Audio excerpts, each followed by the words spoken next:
Olá, queridos amigos, aqui estamos nós para dar continuidade ao capítulo 9, que espero que vocês estejam gostando, aproveitando bastante as emoções desse capítulo, né? Falando de gratidão, falando de louvar, né, as benesses que recebemos, por tudo aquilo que nós executamos. E a gente vai, então, passar para a Márcia. Tudo bem, Márcia? Oi, Thelma. Olá, amigos. Resumo, Esperamos que estejam todos bem. E nós estamos aqui continuando os estudos do livro Obreiros da Vida Eterna, né, nesse capítulo tão interessante, de muito carinho, de muita gratidão. Então, essa parte anterior que nós vimos, a parte 2, nós vimos os trabalhadores reunidos para uma prece de Zenóbia de gratidão, né, de gratidão por tudo que eles conseguiram naquele dia de trabalho, a visita ao abismo, enfim. E eles recebem a visita dos amigos espirituais do plano superior, e nós estamos vendo agora a visita de uma senhora que vai falar através de Luciana, que é aquela enfermeira, e através da mediunidade, vamos dizer assim, da Luciana, ela vai falar, e ela quer falar diretamente ao irmão Gotuso, que é importante, talvez, a gente até, antes de começar a ler, lembrar aos irmãos sobre Gotuso, né, Thelma? Gotuso a gente viu no capítulo 5, se eu não me engano, né, Thelma? Capítulo 5. Capítulo 5 tem o nome dele. Irmão Gotuso. E ele trabalha perto da crosta terrestre, né, na reencarnação, ajudando nas reencarnações expiatórias. Mas aqui nós vamos tratar especificamente da vida dele. Ele já está desencarnado há um bom tempo, e ele desencarnou aos 50 e poucos anos, para a gente lembrar, ficou doente, desencarnou, deixou uma esposa e 2 filhos, se eu não me engano, e ele faz a esposa prometer que não contrairia, que teria aquele amor eterno e nunca não contrairia novas núpcias. Ela se casa com, acho que um primo, não é isso, Thelma?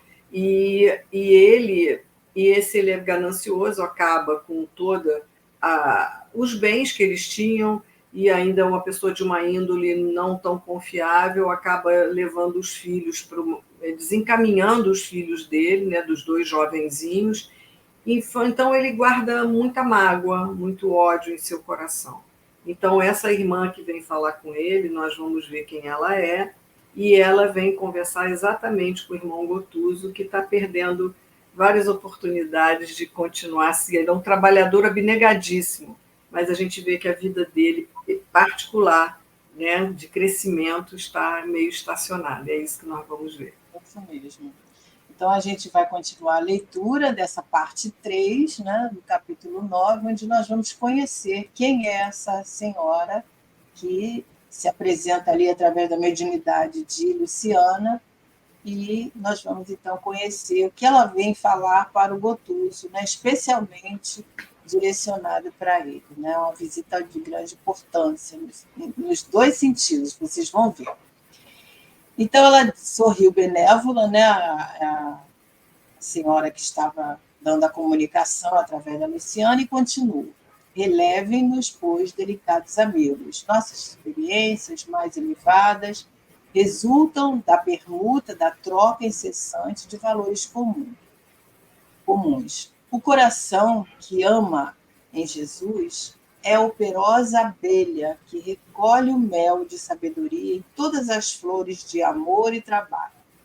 Colherei contente na alma fraterna dessa assembleia de cooperadores da vontade divina elementos de tolerância e compreensão, e sentir-me-ei feliz se puder oferecer-lhes algo do carinho materno que mantenho no coração faminto de vida superior.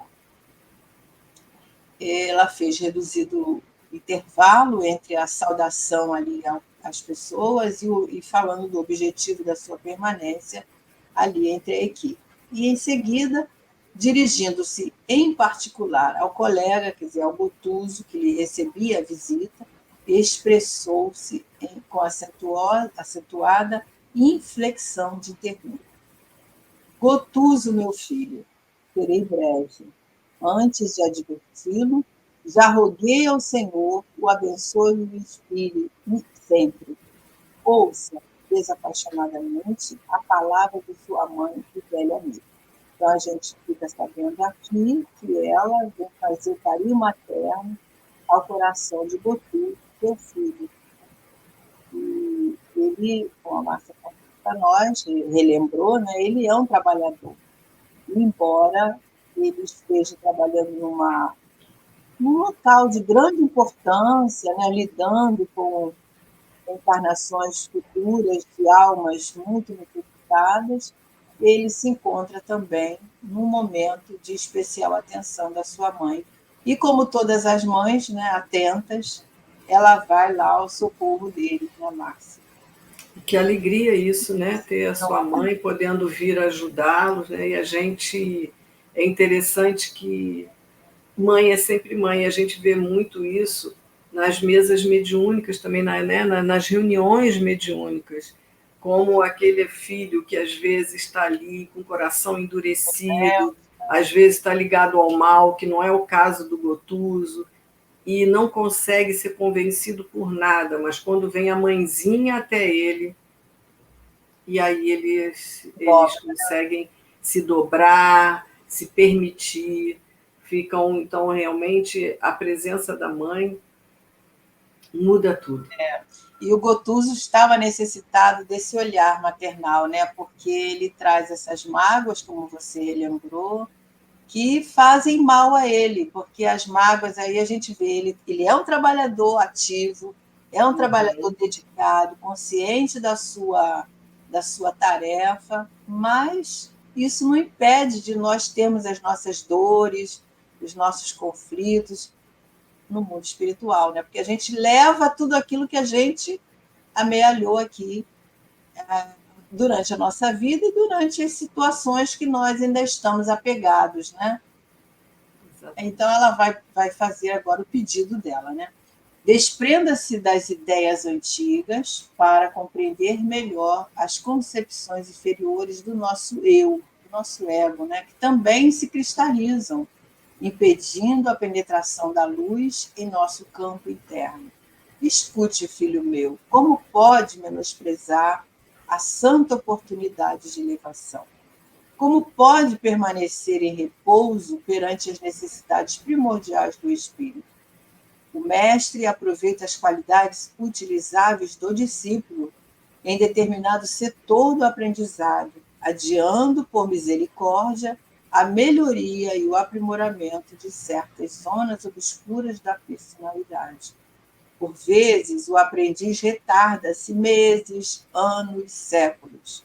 Jesus não é senhor da violência e nunca impõe drásticos, quer dizer, nunca impõe medidas drásticas à obra evolutiva. Não violenta, né? É cultivador do trabalho da esperança. Aguardará sempre compassivo e bondoso nossas decisões de colaborar no apostolado redentor.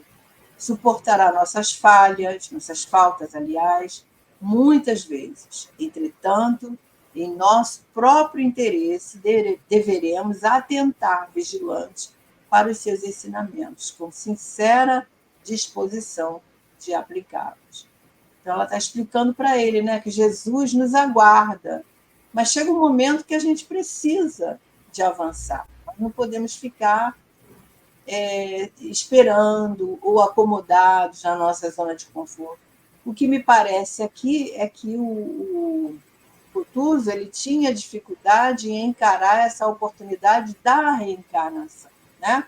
Que é aquilo que nós precisamos para ressarcir os nossos débitos. Eu acho que ele sabia de tantas reencarnações, com tantas dificuldades, né, de convivências com aqueles que nós temos desafetos, problemas, que eu acho que ele também acaba ficando receoso, às vezes, faltando-lhe coragem para encarar as suas questões. Então, ele é um trabalhador abnegadíssimo e que, ao ajudar, ele acaba também esquecendo de si próprio e deixando escondidinho dentro dele toda essa mágoa, esse não perdão à sua ex-esposa, né, à sua esposa naquela vida, e ao primo, que foi o marido atual, que é o marido atual dela. Então, enfim, ele acaba talvez fugindo. Então, ela fala para ele: como é que você pode permanecer em repouso perante as necessidades primordiais do espírito, né? Então, e como é que também pode menosprezar a santa oportunidade de elevação? Então, ele fala: Jesus está aí, olha, Jesus não violenta ninguém, está esperando. Mas ela veio dar uma chacoalhada nele: mas até quando você vai ficar aí, né? E é interessante a gente refletir nessa questão das mágoas, dos desacertos que a gente tem em família, dos conflitos que todas as famílias trazem, né, nas suas questões não resolvidas, porque quando a gente tem que retornar através da reencarnação, a gente retorna para o mesmo ambiente, né? Porque a gente tem que resolver aquelas questões. Então, esse medo que ele tinha realmente tem sentido, porque muitos espíritos têm medo, né, da reencarnação. Assim como muitos de nós têm medo da morte, muitos espíritos, uma grande quantidade de espíritos, têm medo da reencarnação. Quando não são essas encarnações expiatórias, né, que tem que ser daquela forma, às vezes em um rápido período, né, um pequeno, um curto período, mas isso é muito comum. Agora, a gente tem que resolver as nossas questões, né? Os sentimentos, os conflitos, a falta do perdão, tudo isso está envolvido no... E é interessante a gente ver que ele trabalha nessas zonas de reencarnações compulsórias, que não tem jeito, depende da vontade do reencarnante, mas aqui não, aqui ele pode, e ele vai chegar um momento que não pode mais, que está chegando aí a hora, né? Mas ele não é assim, não está indo para uma reencarnação compulsória. Ele está sendo convencido a retomar, né, voltar aqui ao convívio dos seus. É isso que ela está fazendo ele despertar para essa necessidade, né? Rapidinho, a gente lembra aquela fala de Jesus para Nicodemos, né, quando ele pergunta, né, como é que nós podemos conquistar o reino de Deus dentro de nós, quer dizer, ter a paz interior, ter o dever cumprido. E ele fala só através da água e do espírito, ou seja, através da reencarnação. Não nascer de novo, de novo. Então chega um momento que a gente tem que reencarnar, porque só através da reencarnação nós podemos ressarcir os nossos débitos e rever as questões que nós deixamos ali no stand-by para ver depois, né? E aí ele diz, né? Sem dúvida, ela diz, sem dúvida, não nos fulminará com raios destruidores pela nossa demora em desculpar. Ela está falando de Jesus, né, que nos aguarda. No entanto, recomendou perdoemos 70 vezes, 7 vezes, que é um número grande, mostrando para nós que a gente tem que perdoar sempre, naturalmente, não nos perseguirá pela nossa dificuldade em simpatizar com os irmãos atualmente menos infelizes que nós. Esforçou-se, contudo, para que nos amemos uns aos outros. Não virá em pessoa nos obrigar a assumir determinada atitude evangélica, mas traçou todas as disposições necessárias ao estabelecimento de roteiros para a prática do bem. Seu esforço médico nessa casa é, de fato, apreciável. Companheiros dignos seguem-no com amizade e admiração. Multiplicam-se os valores que o cercam. Amontou a você preciosidades e bênçãos na parte das aquisições afetivas. Porém, e o seu destino próprio? Seus amigos, não obstante a luz que lhes brilha no caráter santificado, não podem substituí-lo nas realizações que o esperam. Quer dizer, é um trabalho somente nosso, né? Essa disposição, essa vontade de nos submeter às leis, né, de progresso. É interessante esse finalzinho, ela fala, ele tem muito valor, né, que multiplica os valores que o cercam, né? Porque ele amontou preciosidades e bênçãos de todo o trabalho médico que ele faz com os desencarnados. Mas ela diz aqui, olha, aqueles que já estão lá, que são seus amigos, não podem substituir em tudo aquilo que ele precisa fazer, que todos nós temos um planejamento reencarnatório. Então, assim, ele tem um plano a seguir. E já está na hora, já está passando da hora de descer, porque ele tem uma missão, assim como todos nós temos, por mais simples que seja.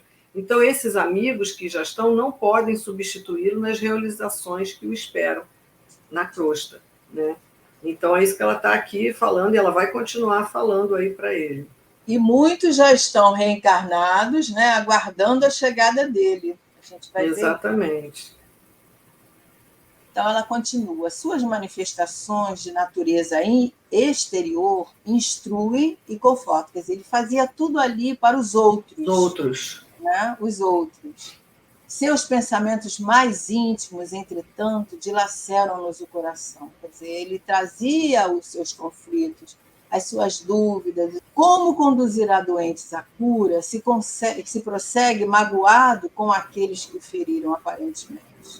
Como dará lições de bom ânimo aos tristes se demora tanto na ilusão do desalento? Ó, filho amado, ninguém serve a obra do Pai com a mente toldada pelo vinho amargoso das paixões. Abra o entendimento à passagem das bênçãos divinas. Não guarde vermes venenosos no jardim da esperança. Estragariam as mais belas flores, aniquilando a promessa dos frutos. Interrompeu-se a mensageira por um momento, parecendo coordenar a argumentação, e prosseguiu. É razoável que você demore nesse asilo de amor, colaborando na cura dos desequilibrados mentais, longe dos círculos mais densos. E aí ela vai continuar, mas antes a gente vai comentar aqui esse pedacinho tão amoroso, né, que a gente sente na fala de uma mãe abnegada, porque no relato dele e dela, né, a gente vê que eles nutriam um amor muito grande, principalmente ele, ela vai falar sobre isso. É aquela coisa, né? Como é que você vai levar alguém à cura se você dentro está doente?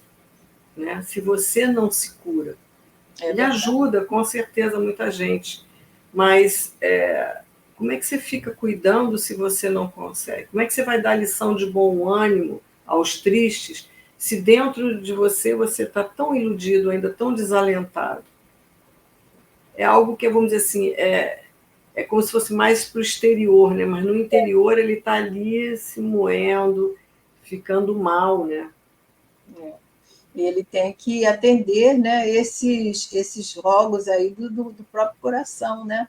Que pede a cura, pede o atendimento, o autoatendimento, né? Porque para a gente curar alguém, a gente tem que primeiro se curar, ou a gente curar junto com a dor do outro, né? Porque muitas vezes a gente faz uma catarse quando a gente lida com a dor do outro, né? No atendimento fraterno, a gente vê isso. Aquela dor que nos chega no nosso coração, às vezes, é compatível com a dor que nós trazemos. Mas naquele momento que nós vamos emitir orientações, vamos emitir algum benefício ao outro, isso vai servir para nós também, deve, né, servir para nós também. E a gente vê aqui que o Gotuso está completamente preso ainda à sua vida anterior. Ele desencarnou, mas ele ainda continuou aqui. Né? Ele está preso ainda a tudo que ele viveu na vida material. E ela é interessante essa frase, que não guarde vermes venenosos no jardim da esperança. Porque é isso mesmo, são vermes que estão dentro da nossa mente, do nosso coração. Né? Então, ele está totalmente preso à vida anterior e não consegue seguir adiante. Isso mesmo. Contudo, não pretende ganhar o mais além, quer dizer, com tudo esse trabalho maravilhoso que você faz, você não quer avançar para frente, para o alto, né? Admite satisfeito o cárcere do estacionamento, quer dizer, nós não retrogradamos, o espírito não retrograda, mas ele estaciona. Ele pode estacionar, como ela já falou aqui, né? Anos, séculos, né? Precisa da vontade, né?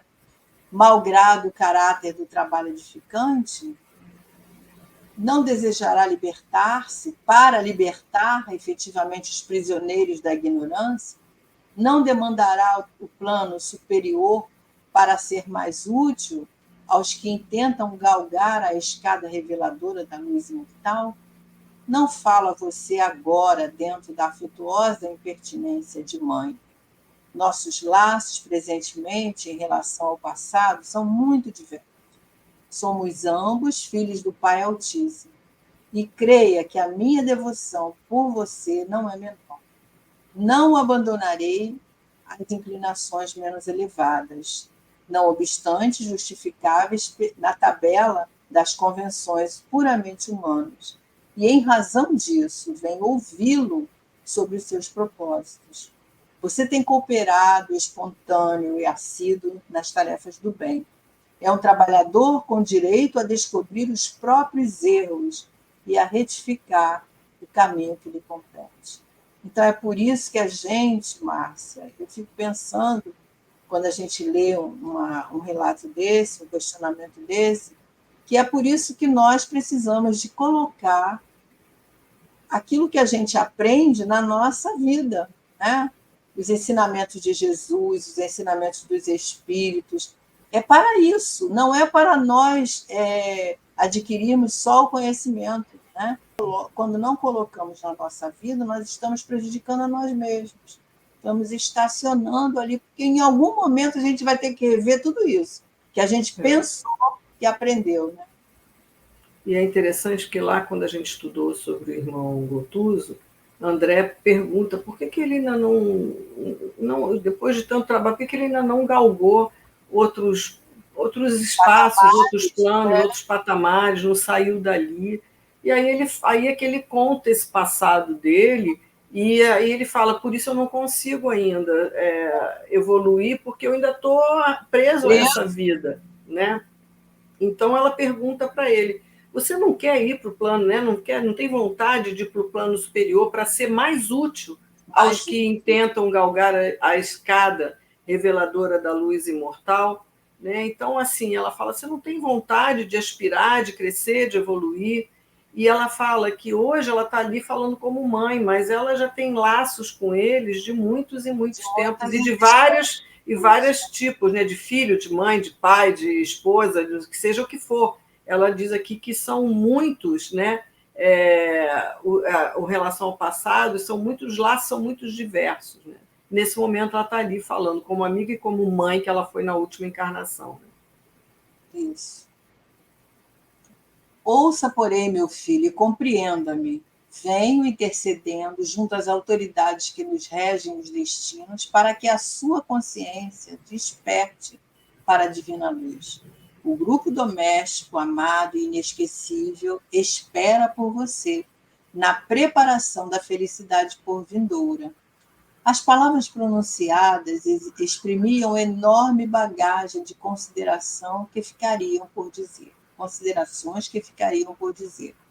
Cada conceito envolvia-se em significativa onda de pensamentos que evidenciavam, de modo indireto, os sagrados fins da visita materna. E após longa pausa, Letícia, que é o nome desse espírito, indagou delicadamente. Que responde, filho meu? Quer dizer, até agora só ela falou, né? E agora ela quer ouvi-lo. Fez comovedor silêncio, percebemos que Gotuso chorava entre a respiração opressa e os soluços mal contidos. Ao termo de alguns instantes, replicou humilde: minha mãe, minha boa mãe, estou pronto. Então, ele chega à conclusão, né, que realmente ele precisa de alçar voos, né, de se libertar de todos esses sentimentos e buscar continuar sua caminhada junto desse grupo, né, de espíritos que aguardam por ele e que a gente vai ver aí que são os espíritos, né, que já estiveram com ele e que estão aguardando para dar prosseguimento também às suas vidas, né? Ela fala aqui nesse primeiro parágrafo, né? Vem que assim, e assim como a gente via Zenóbia também sempre intercedendo sobre o padre Domênico, que era muito caro ao coração dela, que ela fala, eu venho intercedendo junto às autoridades, né, ao plano superior, para que a sua consciência desperte para a divina luz, para que ele desperte a necessidade de rever sua vida, de continuar. E aquele grupo doméstico, amado e inesquecível, ele tem que voltar para lá, espera por você na preparação da felicidade por vindoura. Quer dizer, ele vai voltar ao mesmo núcleo que ele deixou, porque é ali que estão aqueles que se tornaram desafetos dessa última encarnação, de outras encarnações que a gente não sabe a história para trás, mas sabe a história da última encarnação dele. Então, ela está falando aqui, ó, ela vem intercedendo para que ele abra a sua consciência, o seu coração, para ver que ele está estagnado e que ele tem que continuar. Isso mesmo. A comunicante, cuja presença sentíamos sem ver, tornou visivelmente emocionada. Quer dizer, todos puderam sentir a emoção, né, dele ter aceitado, né? Estou pronto. E rendendo graças ao Senhor pela sua compreensão. Sim, meu filho, organizaremos todas as medidas indispensáveis. Voltará em breve ao agrupamento familiar. Prepare-se, considerando a luta imprescindível, a iluminação. O Instituto Doméstico, legitimamente considerado, é celeiro de supremos valores educativos para quantos procurem os interesses divinos acima das cogitações humanas. O lar terrestre é bendita forja de redenção. Reencontrará as simpatias e antipatias de outro tempo, oferecendo possibilidades felizes de reajustamento emocional. Recapitule mentalmente as lições aprendidas. Peça a inspiração de Jesus e disponha-se a partir tranquilo. Não desanime diante do serviço a fazer. Somos milhões de criaturas disputando o ensejo de santificar sentimentos. Então, a gente vê aí, né, ela colocando para a gente o lar doméstico, o Instituto Doméstico, a família, né, como aquele local imprescindível para albergar as almas, né, para desenvolvermos espiritualmente, moralmente, através desses valores educativos, né, para quantos de nós percebemos isso, porque tem pessoas que têm uma família, que têm tudo nas suas mãos e não valoriza, né? A gente precisa valorizar isso. E ela fala aqui que o Instituto Doméstico, legitimamente considerado, é celeiro de supremos valores educativos para quantos procurem os interesses acima das cogitações humanas. Né? Então, que o lar é bendita forja de redenção, que nós vamos encontrar sempre aqui antipatias, simpatias, né? Vai estar tudo no meio junto aqui. Mas ela fala, não desanime diante do que você tem a fazer. E essa última frase, que nós somos milhões de criaturas disputando o ensejo de santificar sentimentos, quer dizer, são milhões de criaturas, no meu entender aqui, assim, que a gente precisa reencarnar porque a gente tem coisas a fazer. A gente sabe que dizem, né, que a fila lá em cima é grande para voltar aqui. E quando a gente perde uma oportunidade, né, a gente vai demorar maior tempo ainda nessa fila, porque deve ser, isso é o meu entendimento, a gente perde o local, a gente vai voltar lá. Perde a vez, volta lá, né? Vamos lá, é isso. A gente vai voltar lá para o final da fila para aguardar uma nova oportunidade. Então, a gente tem que pensar nisso, né?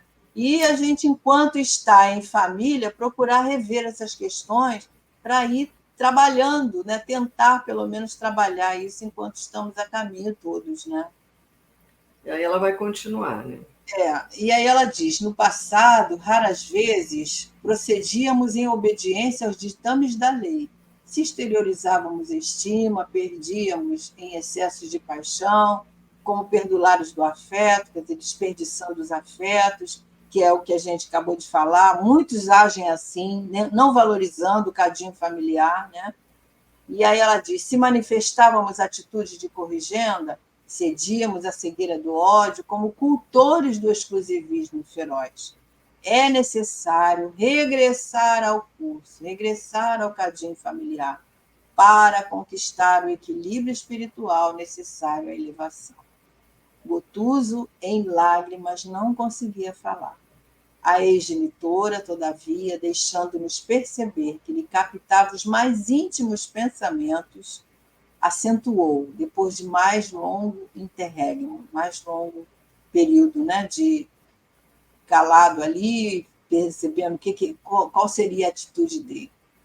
A esposa dedicada, explica ela, que deixou na crosta, quer dizer, a pessoa que ele pediu as juras de amor, né, e tudo mais, não poderá servir-lhe de mãe. Quer dizer, ele vai retornar, mas não através Até porque já ele continuou encarnado, já se passaram muitos anos, né, já se Thelma? Ela já passa provavelmente ela não tem mais da condição de ser idosa. mãe, né?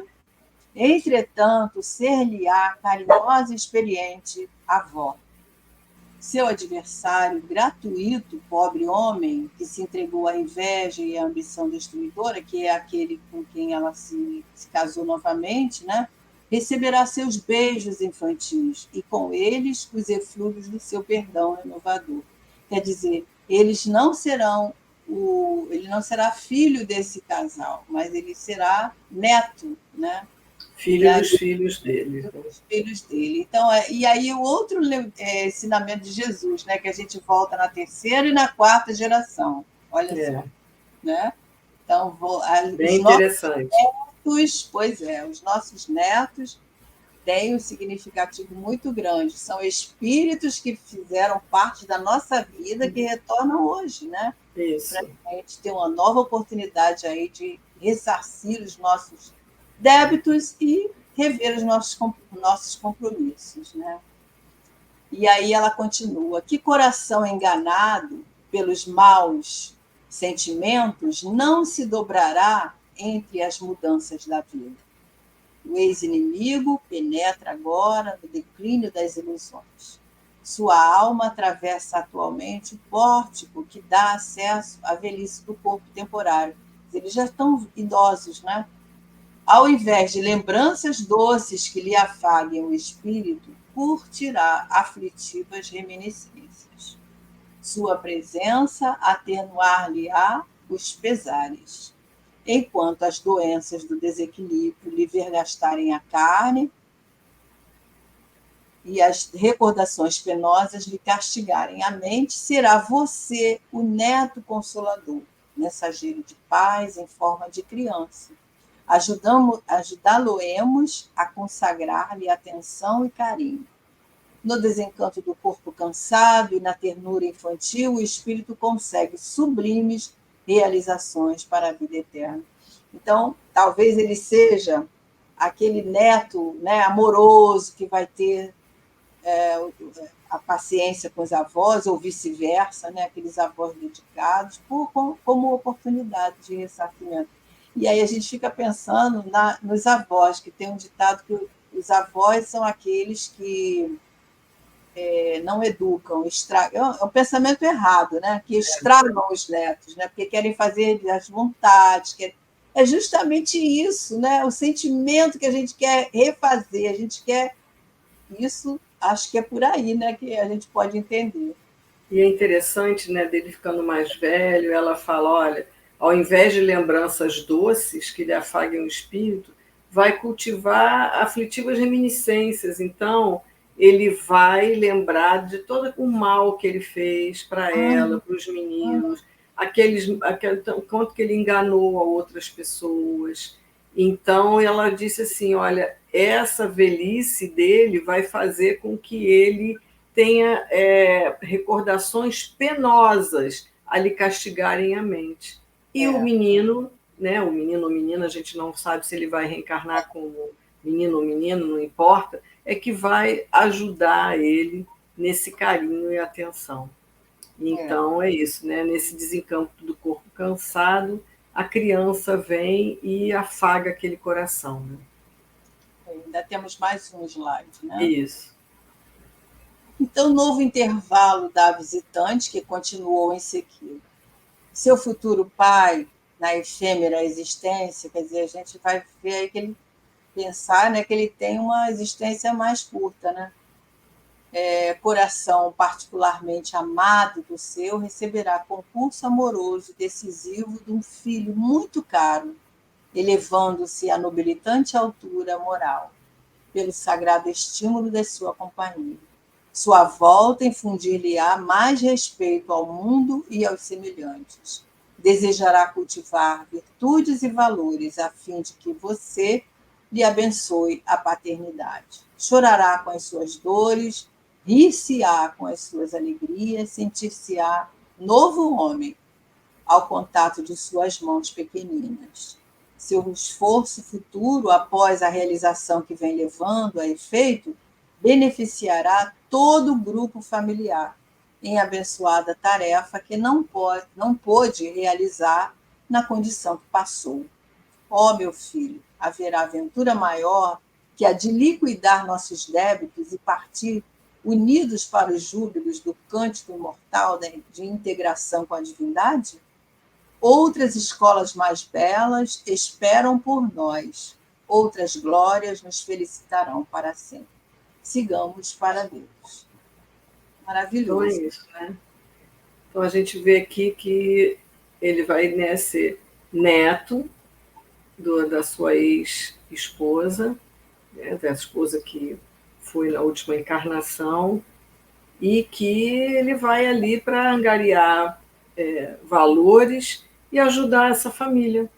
Né? Que, olha, o seu esforço futuro, após as realizações que vem levando a efeito, beneficiará todo o grupo familiar em abençoada tarefa que não pôde realizar na condição que passou, porque ele desencarnou antes, né? Ele precisou, não estava, então assim, então ele vai agora com tudo que ele também já amealhou de conhecimento, de bondade, de crescimento do coração, ele vai trazer agora para essa nova encarnação. Então, essa misericórdia divina, esse planejamento divino de nossas vidas é algo realmente bem interessante. Né? Isso mesmo. Muito lindo, a gente reflete com essa parte, né, os objetivos da nossa encarnação. Né? Todos nós temos as nossas questões, né, e a gente vai vendo como é importante, né, a gente estar aqui na nossa família, entre aqueles que a gente tem, alguns a gente tem dificuldade, outros a gente tem mais facilidade, mas isso faz parte daquilo que nós precisamos para nós crescermos. Muito bom. Isso, chegamos ao fim, semana que vem nós estaremos encerrando esse capítulo, né, fechando esse capítulo que fala da reencarnação do Gotuso também. Então, que fiquemos todos com Deus e até a próxima semana. Até a próxima semana, Márcia. Até lá, amigos. Fiquem com Deus. Uma ótima semana.